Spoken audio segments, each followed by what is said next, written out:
मैं तुम लोगों को जो समझा रहा हूँ ध्यान से समझना।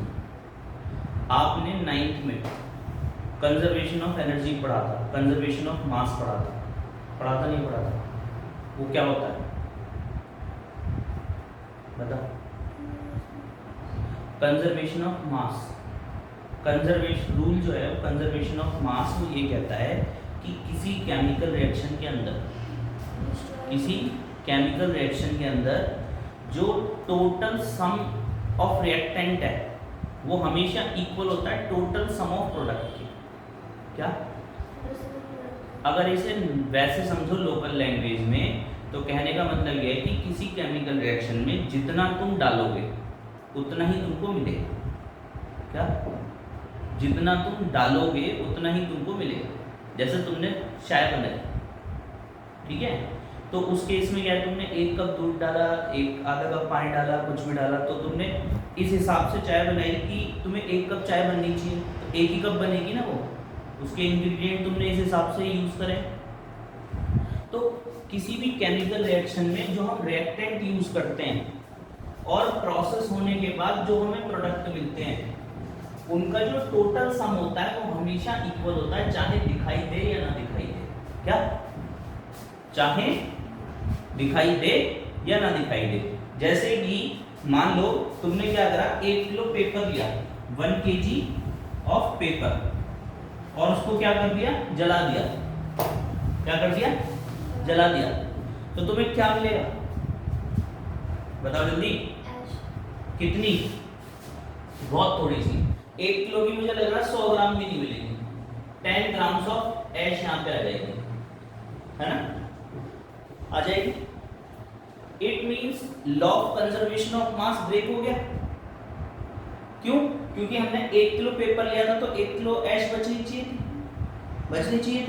It means law of conservation of mass break हो गया, टूट गया? नहीं। क्यों नहीं टूटा? क्योंकि देखो इसने ये जो पेपर आपने जलाया है इससे आपको ऐश मिली है, इससे आपको हीट मिली है, इससे आपको गैसेस मिली हैं डिफरेंट तरीके की, है ना?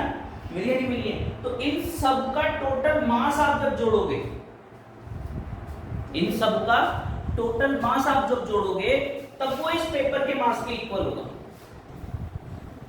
तो किसी केमिकल रिएक्शन में मैं वही एग्जांपल दे रहा था, मान लो तुमने 1 कप दूध लिया, आधा कप पानी लिया, फिर चाय तो 1 कप ही बनती है, पानी जल जाता है ना?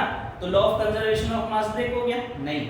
जो पानी जल के ऊपर उठा, भाप बना, उसका मास अगर कैलकुलेट करोगे तो वो इक्वल ही आएगा। ये बात तुमको समझ में आई या नहीं? पहले ये बताओ। तो हम ये कह रहे हैं कि किसी भी केमिकल रिएक्शन में जो हम रिएक्टेंट्स लेंगे, प्रोसेस होने के बाद जो प्रोडक्ट्स बनेंगे, उनका टोटल सम हमेशा इक्वल होता है, चाहे दिखाई दे या ना दिखाई दे। कई बार रिएक्शंस में ऐसा होता है कि दिखता नहीं है कि इक्वल है या नहीं, लेकिन हम उसको इक्वल लेके ही चलेंगे, क्योंकि अगर हम एक ऐसा सिस्टम बनाएं जिसमें कि हम गैस को भी कैलकुलेट कर पाएं, जिसमें कि हम हीट को भी कैलकुलेट कर पाएं, जिसमें कि हम इवेपोरेशन वेपर्स को भी कैलकुलेट कर पाएं, तब हमें समझ में आ जाएगा कि दोनों चीजें इक्वल है। क्योंकि हम उन्हें कैलकुलेट नहीं करते हैं ना, इस वजह से हमें लगता है कि वो इक्वल है। बात समझ में आ रही है? तो इसी सिद्धांत पर, इसी प्रिंसिपल पर बेस्ड है आपका बैलेंसिंग ऑफ केमिकल रिएक्शंस। क्या? Balancing of chemical reactions. Balancing of chemical reactions क्या होता है? इसका बहुत सिंपल एग्जांपल देखो। आपको पता है कि हाइड्रोजन और ऑक्सीजन के मिलने से पानी बनता है? बनता है नहीं? पता क्या है? हाइड्रोजन प्लस ऑक्सीजन जब मिलते हैं तो क्या बनता है बेटा? वाटर बनता है, पानी बनता है। हाइड्रोजन का केमिकल फॉर्मूला क्या होता है? हाइड्रोजन का केमिकल फॉर्मूला, हाइड्रोजन को क्या लिखूं यहाँ पे? H, और ऑक्सीजन को O, और पानी को HO। कुछ तो शर्म कर लो, बताओ। हाइड्रोजन को क्या लिखें? हाइड्रोजन का देखो फॉर्मूला जो होता है वो H2 होता है, ना होता है H2, ठीक है? और ऑक्सीजन का फॉर्मूला O2 होता है, ठीक है? हाइड्रोजन के एटम का फॉर्मूला, हाइड्रोजन के एटम का सिंबल H होता है और ऑक्सीजन के एटम का सिंबल O होता है। गैस का तो O2 ही होता है, बात समझ में आई है नहीं? इन दोनों को मिलाया तो क्या बना? H2O। अब इस रिएक्शन को अगर तुम ध्यान से देखोगे तो यहाँ पर क्या है, एक इंग्रेडिएंट हाइड्रोजन है, एक इंग्रेडिएंट ऑक्सीजन है, और ये जो प्रोडक्ट बना इस प्रोडक्ट में भी एक इंग्रेडिएंट हाइड्रोजन है और एक इंग्रेडिएंट ऑक्सीजन है, या एक एटम हाइड्रोजन है, एक एलिमेंट हाइड्रोजन है, एक एलिमेंट ऑक्सीजन है, यहाँ पे भी एक एलिमेंट हाइड्रोजन है, एक एलिमेंट ऑक्सीजन है। अब यहाँ पे एक ऑक्सीजन के कितने एटम्स हैं? 2 एटम है। हाइड्रोजन के कितने एटम है? 2 एटम है। ऑक्सीजन के कितने हैं? 2 एटम है। यहाँ पे देख हाइड्रोजन के 2 है, ऑक्सीजन का 1 है। तो रूल ये कहता है कि किसी भी केमिकल रिएक्शन में जो एटम्स हमने यूज किए हैं वो इक्वल होने चाहिए दोनों जगह। जैसे यहाँ पे अगर मैं 2 एटम्स हाइड्रोजन के यूज कर रहा हूँ तो दूसरी तरफ भी 2 ही होने चाहिए, अदरवाइज हम इसको अनबैलेंस्ड केमिकल इक्वेशन बोलेंगे, बैलेंस्ड केमिकल इक्वेशन नहीं बोलेंगे। ये बैलेंस तो है ना? क्यों? क्योंकि मैंने 2 डाले थे, वहां 1 ही रह गया, तो ये अनबैलेंस हो गई।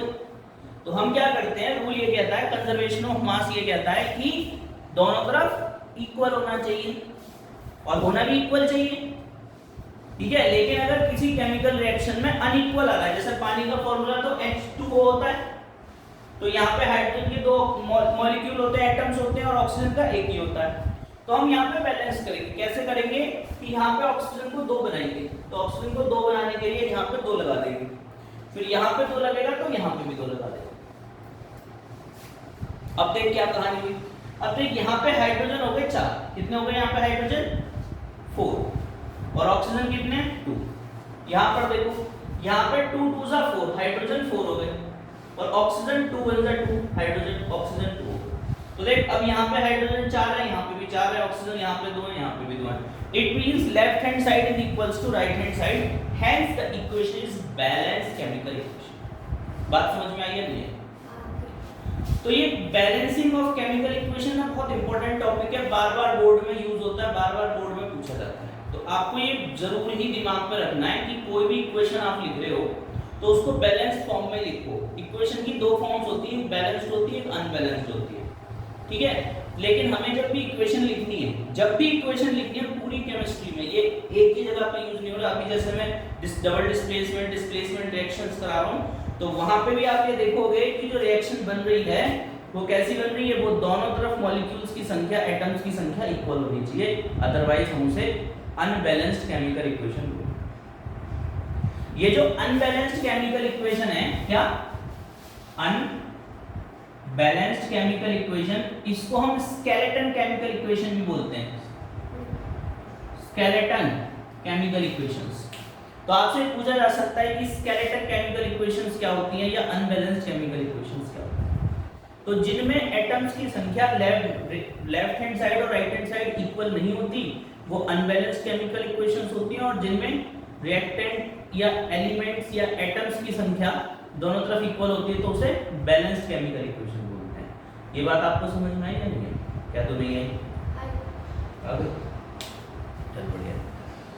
अब इसके बाद मैं आपको बता रहा था, जैसे डिस्प्लेसमेंट रिएक्शन तुम यहाँ पे करोगे, किसका कर रही थी तू डिस्प्लेसमेंट? इसका हो गया था, Mg का हो गया था,